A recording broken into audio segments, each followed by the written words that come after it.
So I have with me here my brand new Kromski Sonata Encore, which is the new updated version of the Sonata Castle spinning wheel, which is also a travel wheel, and it now comes with this little magnetic flyer assembly, which I'm very excited about.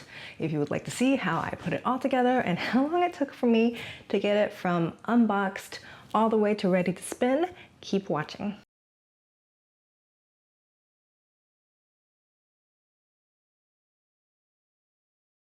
For those who are new here, my name is Amy Scher and I am a knitting pattern designer as well as a spinner, weaver, kind of a little jack of all trades kind of crafter. And lately I've been really diving deep into fiber prep from fleece for the last 6 or 7 months, and I'm so excited to share my whole journey with you. But today we're here to assemble a Kromski Sonata. Longtime viewers will know that it took me hours and hours and hours to assemble my first Kromski wheel, which is over there behind me, which is a symphony in the walnut color, the same color as this Encore here. And it took me so long and it was so hard, and you watched me get frustrated in that video, which I will link below. I can say that the Sonata was infinitely easier to put together, even though their instructions are like IKEA booklets, like not at all helpful. But it was so easy to put together. It was a breeze. It took less than 45 minutes and it's ready to spin. So this wheel arrived yesterday while I was out doing a photo shoot for the tank top I am wearing. This is the Weekend Cami, which will be out in a couple of weeks, end of May 2025. So if you're watching this in the future, it's probably already out. So because it was a very busy day of photo shoots and other things, I did not get a chance to open this wheel. So I'm very excited that I finally was able to sit down and unbox it and also take a look at some of my new other things that came in the mail yesterday. It was truly a very exciting mail day. And in addition to this wheel, I have this beautiful fiber that I purchased from Melly Knits, which also got here in the mail yesterday, which I've been dying to spin, but I resisted so I can spin it on my brand new wheel. So after I put this wheel together, I'll be showing you how this beautiful CVM batt also spins up. So if you'd like to find out more about how it all came together, keep watching. I have filmed the footage of how it came together, and I will speed it up and put a little timestamp in the corner if technology allows, and let's see how it all goes. All right, so here we are. I have started my own stopwatch, and I have started opening the wheel itself and trying to get the lay of the land. I couldn't get the wheel to stay upright and realized I needed this peg thing to secure it, so I'm gonna have to remember that for when I fold it up to travel with. The mother of all goes in next. This is called the mother of all because it holds the flyer, the bobbin, the whorl, everything. And I am here trying to work out why the whorl has a little notch in it. This little screw that goes onto the interior of the little tube in the middle of the whorl, and how that relates to this rod for the mother of all here. I apologize that I got so focused here that the mother of all is partially out of frame, but basically here I am trying to work out how this rod assembly goes in. It's very different from the two Saxony wheels that I own, the Ashford Traditional and the Kromski Symphony. Now, this rod is part of the new Kromski Encore assembly where the flyer is attached magnetically, and I am here trying to work out exactly which part is magnetic. It turns out that the notch on the inner part of this whorl is there because it secures to the rod with a tiny Allen wrench, and that allows the rest of the assembly to be free moving. The bobbin and the flyer all come off. The bobbin is secured by the flyer, which comes after it, and that flyer clicks in magnetically, and that is what holds the whole thing together.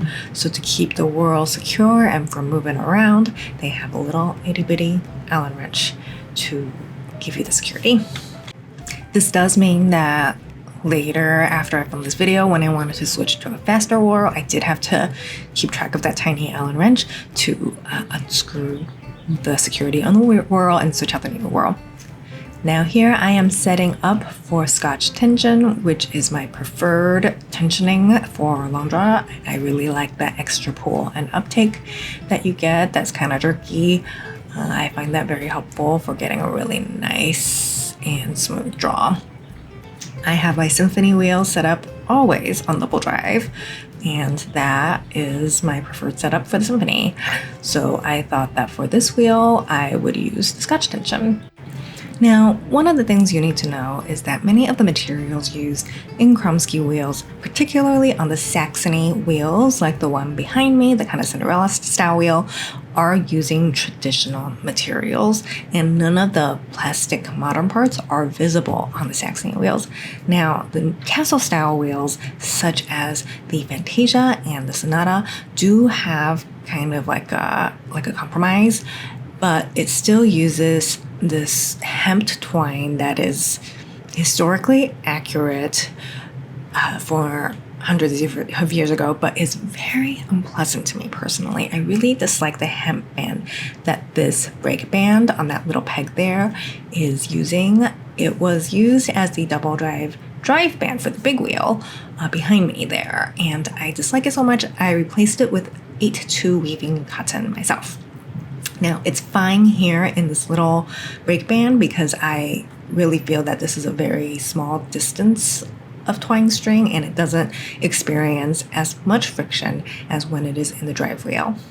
I will say on these more modern styles of Kromski wheels, the polyurethane drive band is a huge improvement. This is one of those things about the 21st century that I just love.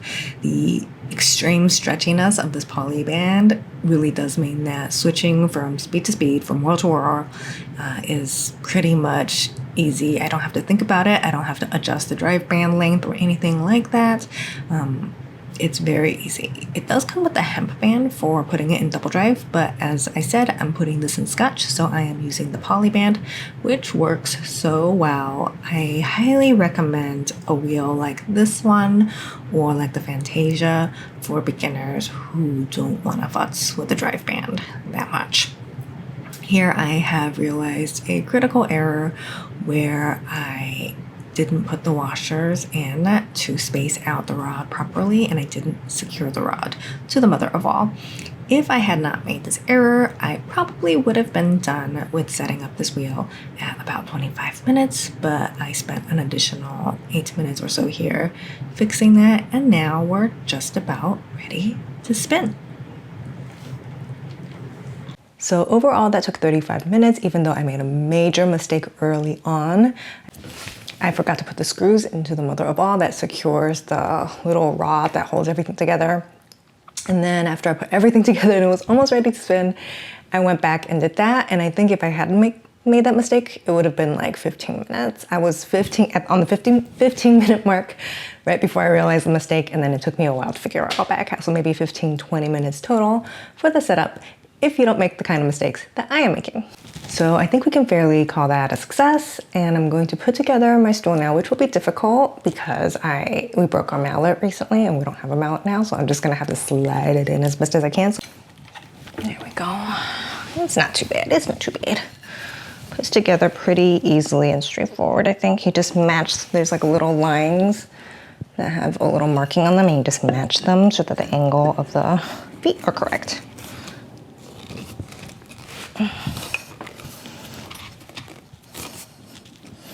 Maybe not.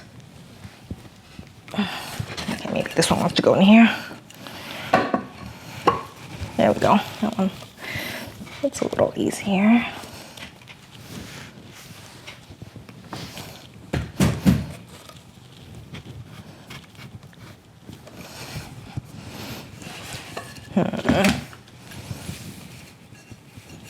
I've put together one of these before, I swear.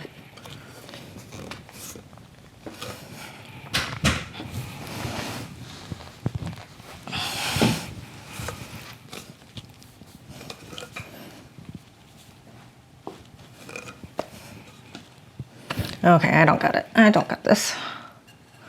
It's not wanting to go in easily. Where is it? Oh, it goes in on an angle that way. Ah, I see.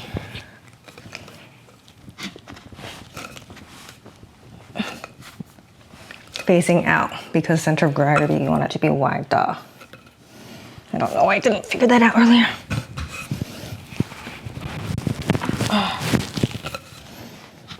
This would be easier if I had a working mallet.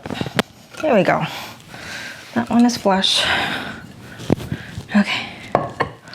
Let's see. Where is that little line I need to line up? There we go. Okay, let's hold it down with our knees and then give it a little wiggle.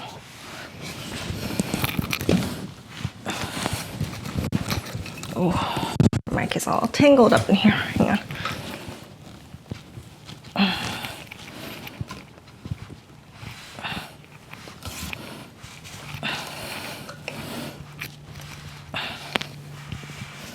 Okay, that's close enough for now. I think sitting on it will improve things. There we go. And that's the stool done. That took like 5 minutes. That was not too bad. Okay. All right, so let's see. I think we are ready to spin. I know from my experience with the symphony that Kromski reels are extremely thirsty, so I do expect to oil it pretty much constantly while spinning this lovely batt, which I have purchased from Melly Knits, a colleague I very much respect. Please don't go shop there. Don't buy her things so that I can buy all the things. Her stuff is kind of getting difficult to get. This particular one is named Huckleberry, and it is a CVM Romeldale. It looks mostly white in the background, so I'm guessing more Romeldale. Oh wait, no, just kidding. Look, the loft is gray. So a Romeldale, for those who are new, is a breed, and a CVM is variegated colored version of that breed, which means that on a single sheep, there's multiple variegated bits on it. This packaging is so cute. I'm like a little bit loath to take it apart. All right. Oh, look at that. Look at that. What a beaut. Let's unfold this gorgeous batt. Very lovely prep. Very inspiring for me as a fiber preparer myself. And it already comes in 2 perfectly divided sheets. Perfect. It already comes in 2 sheets, so it's like ready to spin without having to weigh things out. That's very thoughtful. I'm gonna strip this down, kind of like into a roving, you know, attenuate the ends, kind of in a zigzag manner, which is my favorite way to spin a batt. All right, I've reached this end now, so you can see I leave the last bit untouched. And I keep stripping down in a zigzag pattern. I need to find a basket to put this all in. Okay, zigzag, zigzag. This is so much fun. I'm so happy right now that I get to be doing this. Listen, I love writing patterns, but there is such a thing as too many spreadsheets. And I have been doing nothing but spreadsheets for weeks, so this is filling my soul. Okay, that's all stripped down. I'm gonna go get my basket and let's get spinning. All right, so I've brought you behind me and into the light here so you can see what I'm doing a little bit better, hopefully. I've already got some leader yarn on this wheel due to spinning a sample earlier to get used to the wheel. And now I think we're ready to give this Melly Knits a try. There we go. She already needs more oil. Oh my gosh. Kromskis are so oil thirsty from the start. I guess because they're wood, so they just need so much TLC at the beginning. And they get better over time. I promise they do. I think I oiled the wrong spot. Oh no. Oh no, oh no. Let's give it a try. Oh my gosh, you are so thirsty. What is happening here, my friend? Too much oil from the get-go. My symphony was like this too, don't worry. It'll all work out for the best in the end.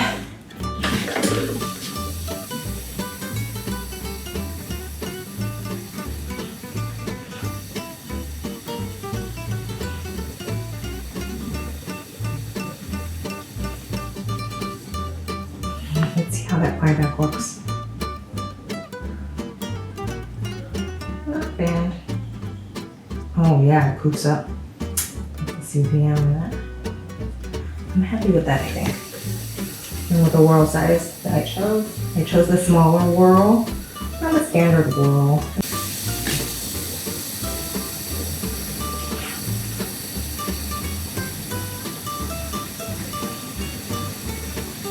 gosh, this is working out so pretty. Let me bring it closer to you so you can see this ply back. Not good. I think I'm gonna under spin it a little bit and then over ply it, which is what I always do.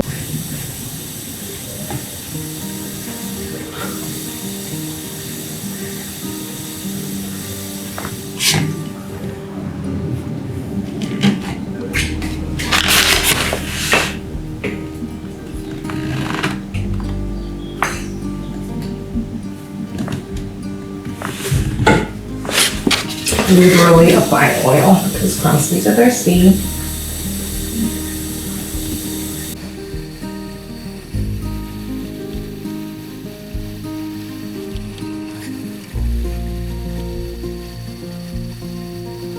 So I will tell you what this wheel does not come with. It does not come with a niddy noddy, which you will need to finish your yarn. It does not come with a separate lazy Kate. It does have a onboard lazy Kate, which will hold 2 bobbins.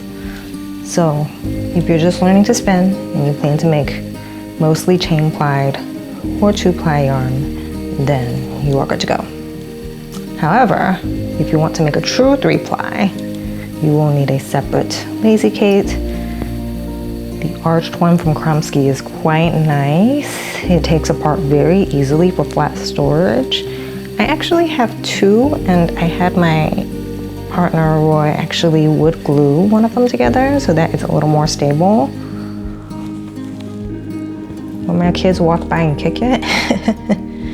Oh, that is so pretty. Here, let me bring this over so you can see it. That's so lovely. Oh, I'm loving this Melly Knits situation. Please don't go buy her fiber so I can buy all of it. Lovely, light, easy prep.